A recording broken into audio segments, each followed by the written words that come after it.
Hi everybody, and welcome back to How Not to Visualize Data Season 1. Today we have a contribution from Reddit's Data is Ugly forum, the internet's premier destination for bad data viz. This graph here shows the league placement of Major League Soccer teams over time. It's not really labeled well, and it's really small on the screen, but that's not the point of today, so I'll just walk through it quickly. The x-axis is year, and the y-axis represents the cardinal ranking of each team in an MLS season, from first to whatever the last place team was that year. The added points over time come from the fact that MLS has expanded to more teams. Each team is represented by their logo, and each team is connected by a line from year to year as their league position goes up and down over time.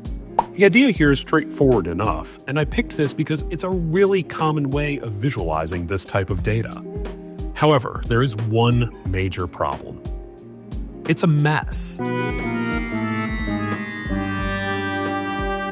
My goal for looking at this graph would be to see how my favorite team has done over time, or what teams have risen and dropped over time, or how did New York Red Bulls do after signing Thierry Henry, or the Toronto Impact after signing Alessandro Nesta, whatever.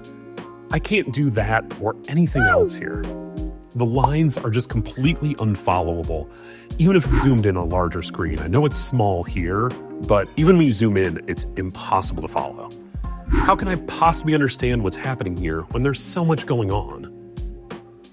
This is a great chance for the ghost of Coco Chanel to come in, ask this data viz to look in the mirror, and take any number of accessories off. Focus on one team here, and if you want to really get fancy, you can do a grid of maybe like 4 graphs with different teams. This unfortunately looks like my Mima's knitting after she had one too many mint juleps. It's a mess and it's impossible to untangle.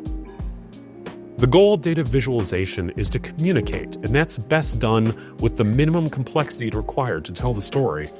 No more, no less. Remember, whenever you are building a data viz, think about what is the main takeaway, what am I trying to show, am I showing it, and then again, bring in the ghost of Coco Chanel and think about how can I simplify it even more. That's how you build great data viz. That's all for this episode. Join me next time in the latest